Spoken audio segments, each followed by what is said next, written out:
One of the toughest lessons I learned when I first started traveling is this. Just because your ticket says Paris doesn't mean that's where the plane's actually going to drop you off. So I'm here to save you some trouble by sharing some common travel mistakes I've made so you don't have to. Since we're already on the topic of airports, let me remind y'all, you have to check airport codes. Once upon a time, I was a broke college student studying abroad in Italy and I wanted to go to London. So I went to Ryanair's website, which is probably my first mistake, and I saw 2 Londons were there. There was one that was way more money than I wanted to spend, and then there was one that was like $20. So I booked that one. Tell me how when I landed, I was in Manchester. Lame. And London was about 2 hours and $100 train ride away. So I had to tough it out in Manchester, book a new hostel, and wait until it was time for me to go back, which was another issue I'm about to get into later.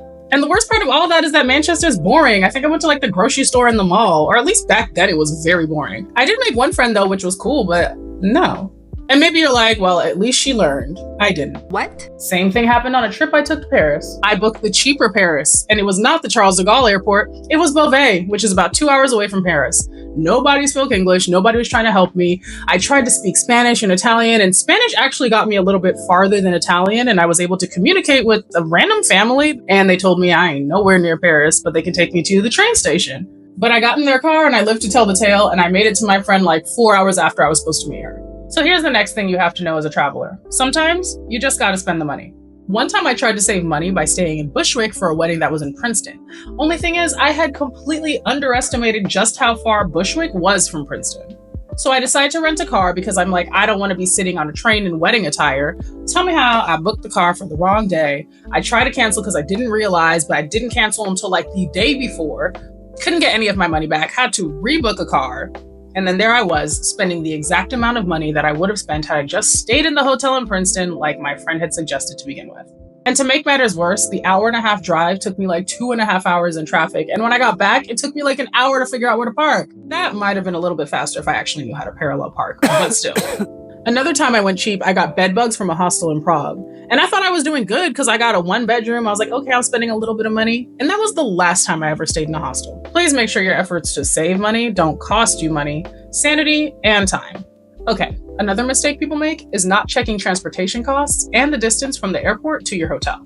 This is how I ended up accidentally spending the night in the Helsinki airport. I booked a cute little hostel that I thought was near the airport, only to land and see that my Uber cost $100 and the hostel was not as close as I thought it was. And I wasn't trying to spend $100 because that was more than the hostel I was staying in. Thankfully, the airport had sleeping pods, and that's where my broke behind was until morning.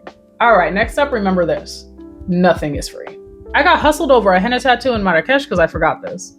So I was walking around the Jemaa el-Fna and I come across this woman. She asked me if I want a henna tattoo and I'm like, nah, I'm okay. And she was like, no, do the henna tattoo. And I'm like, nah, it's fine. So then she drops it and then she just starts talking to me about her life. She's like, oh, I'm from Sub-Saharan Africa. And then she goes, come, give me your hand. And I'm like, no.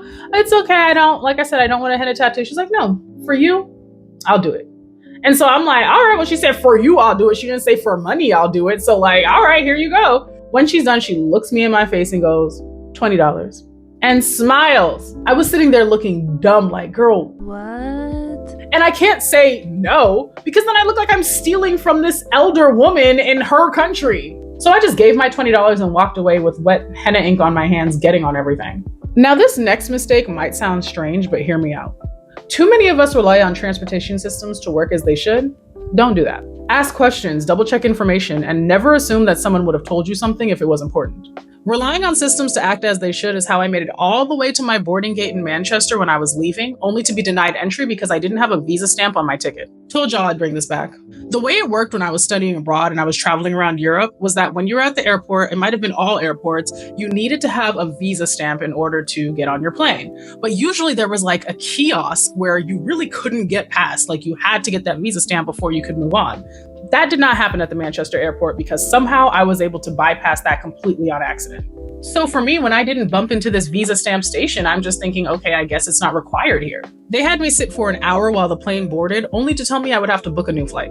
Now, I ended up getting out of that situation relatively easily, but I remember hearing a story when I visited the State Department about a couple where something similar happened to them. And like me, they accidentally bypassed this visa stamp station as well. But unfortunately for them, when an official noticed that they didn't have this stamp, either when they were leaving the country or they were entering the country, they were thrown in jail.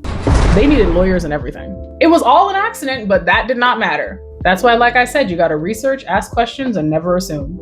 I keep kicking myself thinking about the nonsense I've dealt with while traveling. It really isn't just beautiful pictures and good food. Have you made any of these mistakes before? Or are there any others you think people should know about? Be sure to like and subscribe for more travel stories and travel content.